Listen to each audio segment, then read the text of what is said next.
dando algumas anotações, algumas considerações a vocês. Começando a gravar a partir de agora. Bom dia. Hoje nós vamos continuar no assunto pressupostos processuais, só que dessa vez vamos falar dos pressupostos processuais negativos. O que viria a ser pressupostos processuais, no primeiro momento? Eu estava vendo o último plano de aula, tem quase um mês, mais de um mês, que nós tivemos aula mesmo antes da aula de revisão e antes das provas e das vistas de prova. Então já tem um tempinho considerável que nós tivemos prova. Nós tivemos aula mesmo. Pressuposto processual é aquilo que antecede o ajuizamento da ação. São os requisitos de existência e validade que servem como base de sustentação para o processo. Eu não falo somente de condições da ação para ter a sustentação processual. Eu falo também nos pressupostos processuais. Pressupostos que são de existência e de validade. Lembrando que eles devem estar presentes ao mesmo tempo dentro do processo. Os pressupostos de existência, também conhecidos como pressupostos objetivos, que fala sobre a citação, a citação válida, fala sobre a existência de jurisdição, a existência de um litígio, de uma demanda propriamente dita, e fala sobre a capacidade postulatória. Esses são os 4 pressupostos de existência ou subjetivos, que relacionados aos sujeitos que participam do processo. Os pressupostos de validade, ou também conhecidos como objetivos, já são em número de 5. Aí eu falo da petição inicial apta, daí eu falo do juízo competente e imparcial. Eu falo da capacidade processual, eu falo da capacidade de ser parte. Aliás, a capacidade de ser parte antecede a capacidade processual e, por fim, a legitimidade processual. Todos esses pressupostos dão sustentação para quê? Na hora que eu for ajuizar um determinado pedido dentro da justiça, o juiz tem o mínimo de condições de analisá-lo. Analisar o quê? O direito material que eu inseri dentro do processo, para que, ao final desse litígio, o juiz solucione o conflito de interesses que lhe foi posto para julgar. Tá? Eu não posso pensar em processo sem pensar das condições que eu já havia falado para vocês, do interesse de agir e da legitimidade para a causa, e também não posso falar, de uma certa forma, de processo, isso em hipótese alguma, sem os pressupostos positivos, os existências de validade. Por outro lado, nós temos também os pressupostos processuais negativos. Estes são ao contrário daquilo que os pressupostos de existência e validade exigem. Os pressupostos de existência e validade devem estar presentes dentro do processo. Eles devem estar presentes ao longo dos autos. Já os pressupostos negativos, eles devem estar ausentes. Eles não podem configurar em momento algum dentro do processo. Porque se configurar em algum momento, o processo será extinto, sem a análise do mérito, ou seja, sem que o juiz tenha a possibilidade de analisar os motivos que levaram as partes a litigar em juízo. É por isso que é tão importante a análise dos pressupostos. E quais são os pressupostos processuais negativos? Os pressupostos processuais negativos, todos eles, de uma certa forma, estão dentro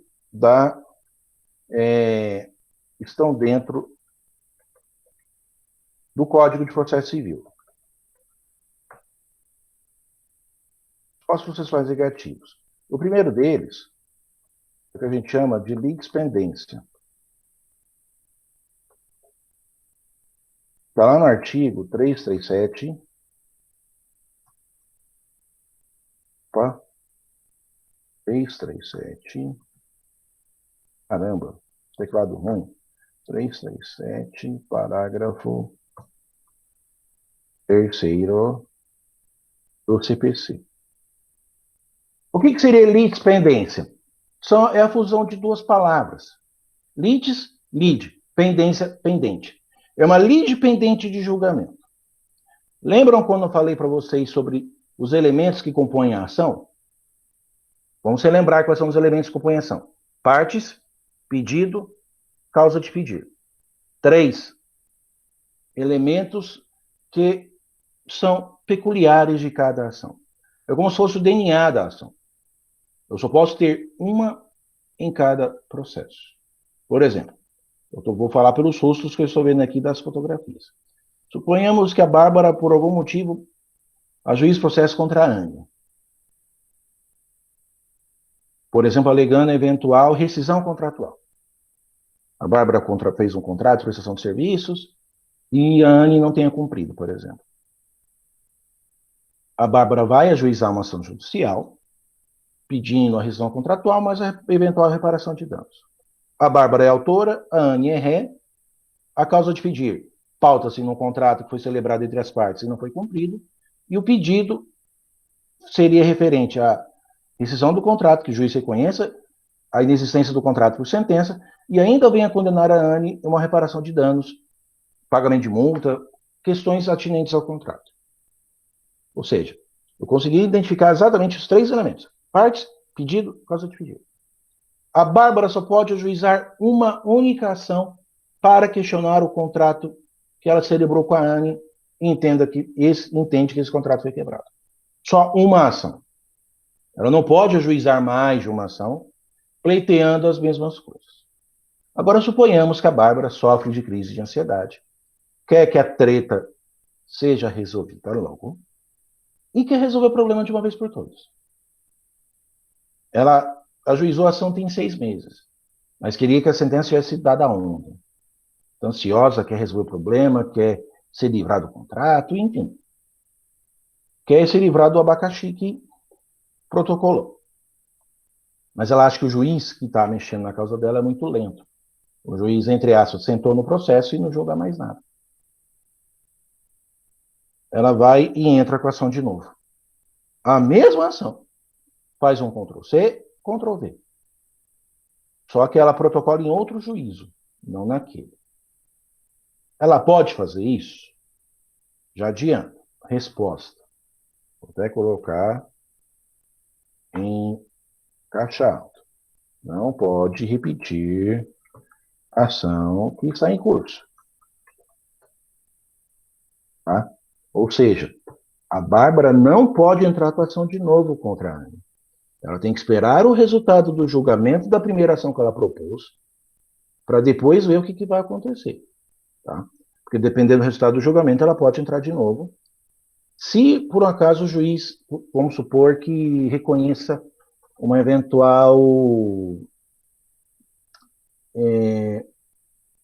vamos pensar assim, no pressuposto processual, numa inépcia da inicial. A inicial da Bárbara foi mal feita pelo advogado dela e o processo foi extinto. Sendo o processo extinto, aí ela pode entrar com a ação de novo. Mas, se o juiz julga, por exemplo, que não houve quebra de contrato, então a Bárbara perdeu o processo, o juiz analisou o mérito, não cabe entrar com a ação de novo. Tá? Então é importante sempre observar. Quando eu vou protocolar uma ação, tem que ver se a ação já está proposta. Se eu já não fiz essa ação em algum momento. Tá? Porque dentro do litígio entre Bárbara e Anne sobre esse contrato, eu só posso entrar com uma ação. O que não impede de entrar com outras ações, porém com outros pedidos, e outras ações de Bárbara contra a Anne. Mas eu posso entrar com outras ações baseadas em outros pedidos ou em outras causas de pedido. Novos fatos ou novos pedidos. Agora, repetir fatos e pedido em outra ação eu não posso. Por isso que dá o fenômeno da litispendência, lide pendente de julgamento. Isso ocorre antes da sentença se tornar definitiva, por exemplo. Vamos supor que o juiz julgou a ação improcedente, negou o pedido da Bárbara. Negou o pedido, ela recorre da decisão, vai para o tribunal, só que ao mesmo tempo ela resolve entrar com a ação de novo, ela é teimosa, ela quer entrar com a ação de novo. Isso ela não pode fazer. Por que não pode fazer? Porque já tem uma ação pendente de julgamento. Tem que esperar o resultado dela. Eu já tenho o resultado. No caso, teve a sentença. Mas o resultado ainda não é o resultado definitivo. Porque ainda cabe recurso, do recurso a decisão pode ser modificada. Tudo bem até aqui, meninos?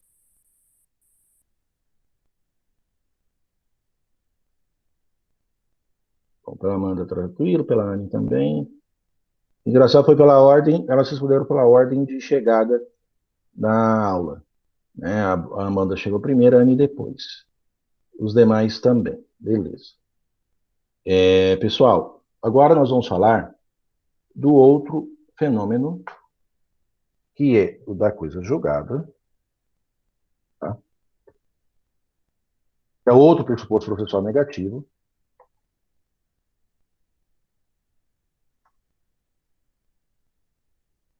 E este, por sua vez, está no artigo 337, tá? CPC. A coisa julgada, ela tem um conceito muito parecido com o da litispendência. Só que o que difere? Enquanto na litispendência a lide está pendente de julgamento, a coisa julgada já teve uma decisão definitiva, e desta decisão, por ser definitiva, não cabe mais recurso. Vamos lembrar que a coisa julgada é uma garantia constitucional. Está lá no artigo 5º, se eu não me engano, 36 ou 37, que fala que a lei não vai prejudicar ato jurídico perfeito, direito adquirido ou coisa julgada. Ele não vai ferir nenhuma destas. Ou seja, a decisão que foi atingida por coisa julgada, não tem mais o que ser questionado. Tá?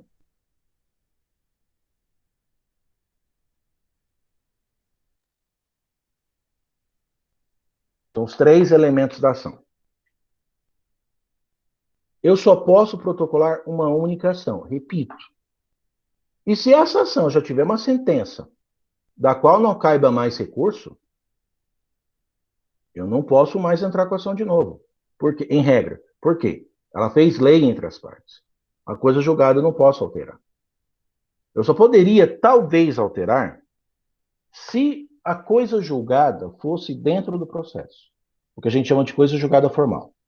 E a coisa julgada formal só opera quando o juiz não analisa o mérito para decidir. Encerra o processo, porém não analisa os motivos que levaram as partes a litigar em juízo. Ou resolve a ação de alimentos. Por que nesses casos? O primeiro deles, o juiz não analisa o mérito. O juiz extingue o processo por questões de aspecto processual. Ele não analisa, por exemplo, o que levou a Bárbara a ajuizar a ação contra a Ana. Tá? O juiz não analisa essas questões. Ele verifica que teve uma falha processual tão grande que não tem como o processo seguir adiante. Ele vai extinguir o processo e resolve o problema ali de uma vez por todas. Agora, com o fenômeno da coisa julgada, aliás, nesse caso, vou deixar que eu jogasse um pouquinho de lado. O juiz extinguiu, sem análise do mérito, entendeu que não teve que analisar os motivos que levaram Bárbara a ajuizar a ação contra a Anne.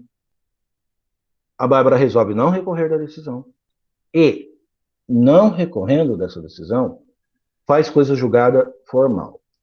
Essa coisa julgada formal, pelo 486 do CPC, permite que a parte ajuize a ação novamente. Tá? Permite que a parte ajuize a ação novamente, desde que corrijam os erros que levaram à extinção da primeira ação. Por exemplo, a petição foi inepta, vamos supor aqui. A petição não alcançou os objetivos almejados dentro de um pedido inicial. A Bárbara vai ter que fazer uma petição inicial apta para o processo ser protocolado novamente e ter sequência. Tá?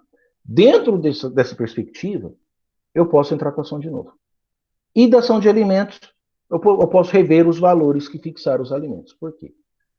Suponhamos a seguinte situação. O sujeito ganha um salário mínimo por mês e paga 30% de alimentos. 30% de salário em relação a alimentos. Hoje vai dar algo em torno de 313,50. O salário de 1.045. A parte resolve... Deixa eu pensar aqui. Um conceito mais tranquilo. Daí, vamos supor que o sujeito melhore sua condição de vida. Ele ganhava um salário, agora ganha, vamos supor, 5 salários mínimos. Faça um concurso, entre aspas, está com burro na sombra. Só que o filho dele continua ganhando 30% do salário mínimo. É justo? Adianta. Absolutamente injusto.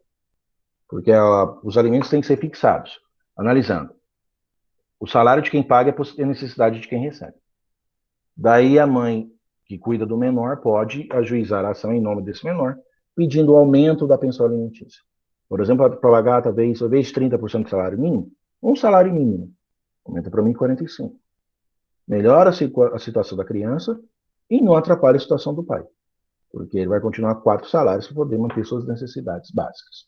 Isso, a grosso modo, sem analisar as peculiaridades, porque às vezes o sujeito ganha 5 salários, mas gasta 6 por mês. Mas aí não é problema da criança.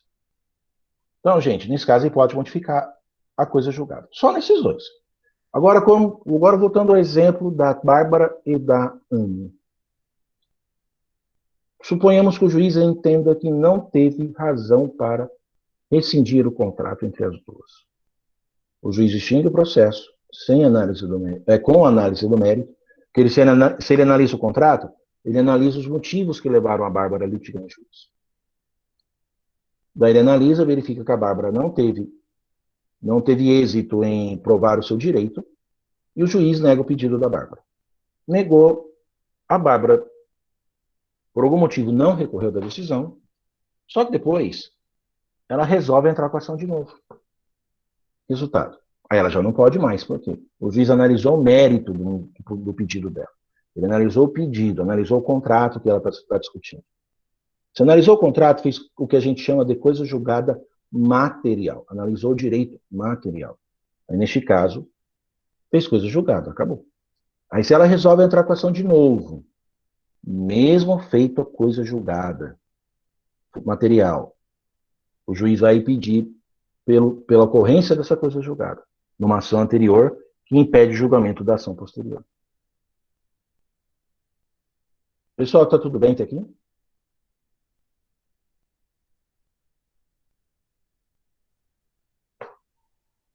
Porque é uma questão nova e às vezes o pessoal não entende, tá? Às vezes demora um pouquinho, às vezes o professor não está explicando da forma correta, daí é importante que eu tenha o feedback de vocês.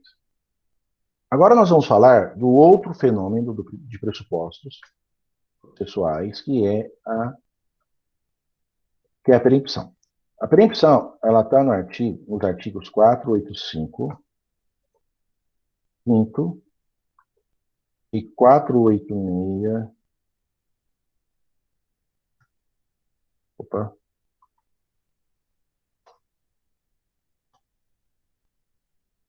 Parágrafo 3º do CPC. Portanto, tem previsão em 2 artigos. O que viria a ser a perempção? A perempção, ela ocorre, vou até colocar para vocês aqui, quando ela ocorre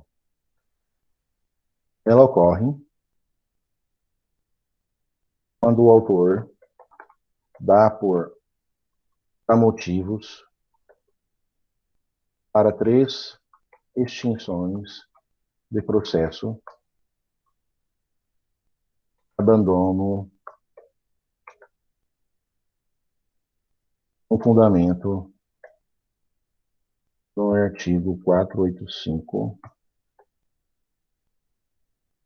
do CPC, e tenta juizar uma 4ª ação com objeto idêntico à das 3 ações que foram extintas anteriormente. Tá? Ela vai ocorrer nessas circunstâncias. Como assim, professor? O direito do autor estará perempto quando ele tenta entrar a 4ª vez com a mesma ação. Vamos supor o seguinte caso.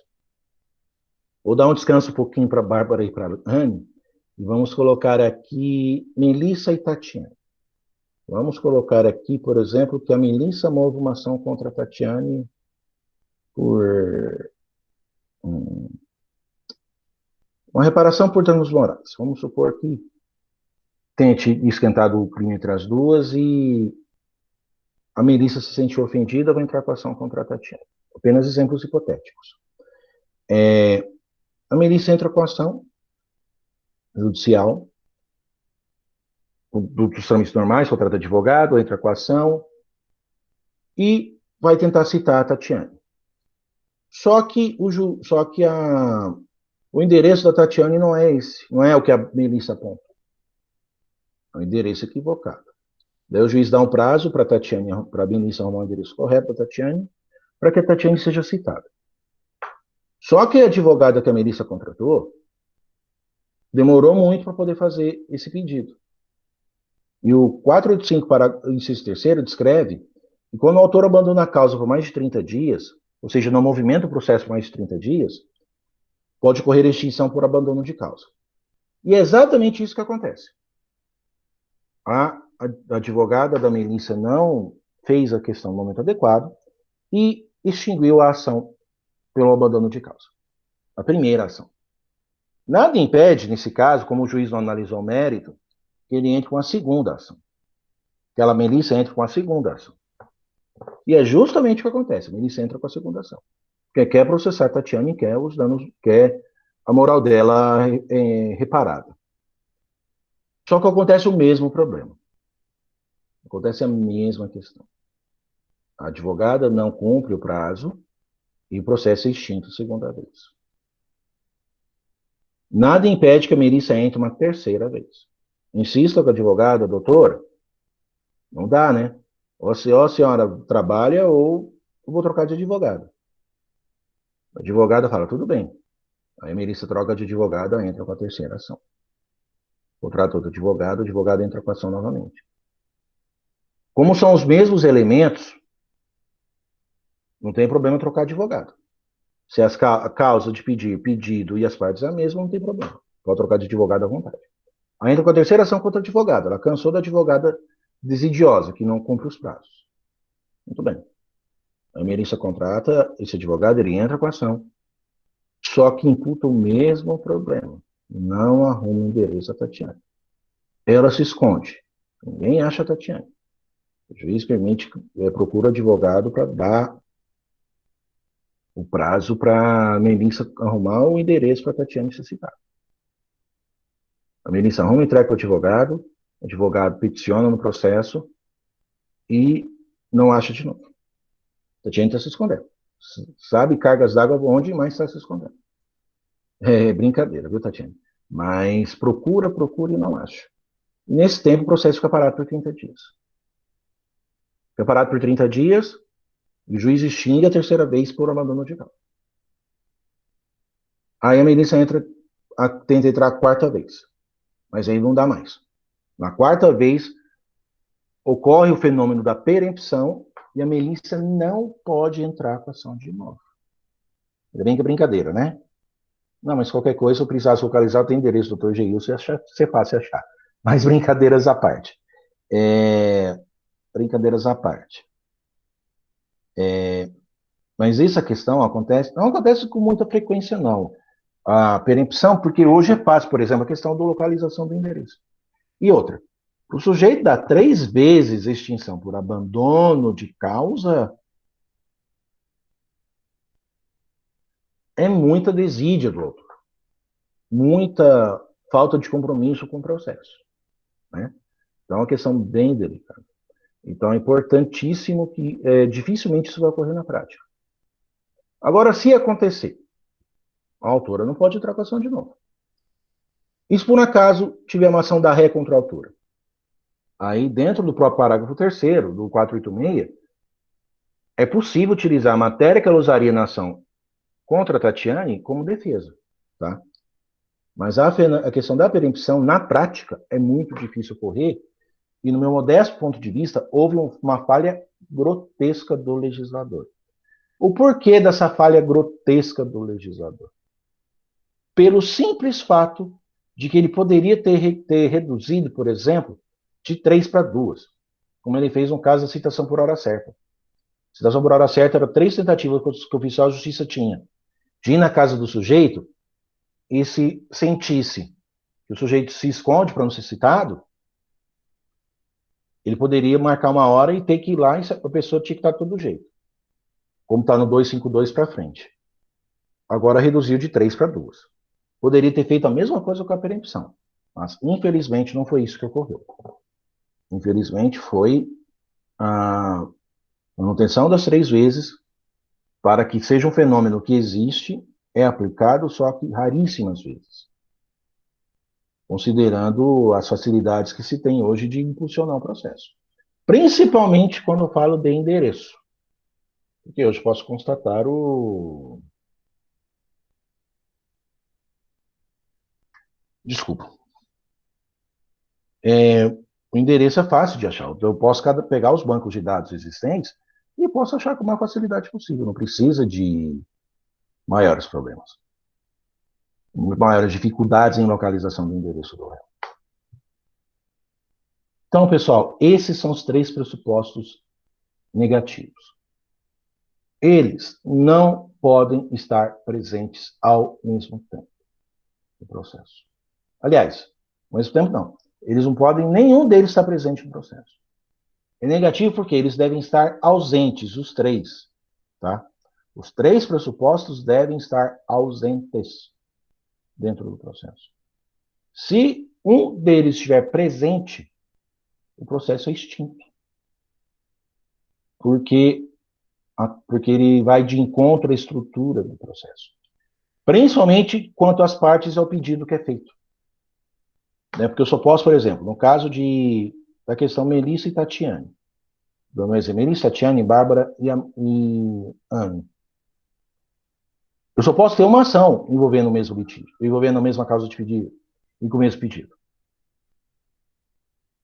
Eu posso ter várias ações entre o mesmo autor e o mesmo réu.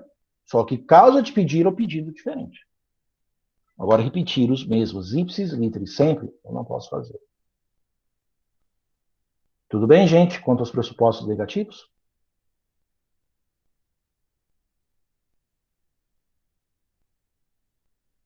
Beleza.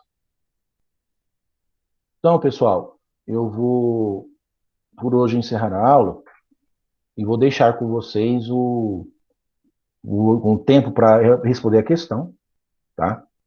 Vamos lembrar que a resposta da questão é manuscrita. Tem gente de outras turmas, não vocês, mas gente de outras turmas que se esqueceu desse detalhe.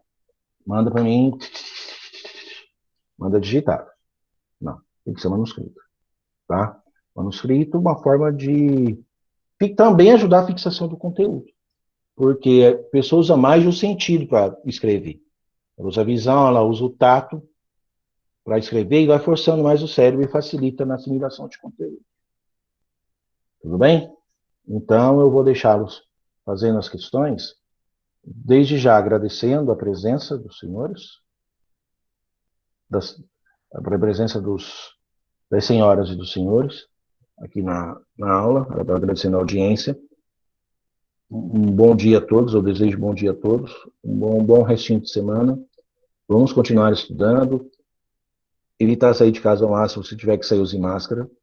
Já foi comprovada até a eficiência, principalmente das máscaras de algodão, para evitar o contágio. E vamos torcer para que possamos passar por essa situação o quanto antes. Possamos voltar um pouco às nossas rotinas. Não do jeito que era antes. Eu acho muito difícil voltar do jeito que era antes, mas que pelo menos possamos voltar à rotina o mais próximo da normalidade possível. Muito obrigado, bom dia, boa semana e até quinta-feira que vem.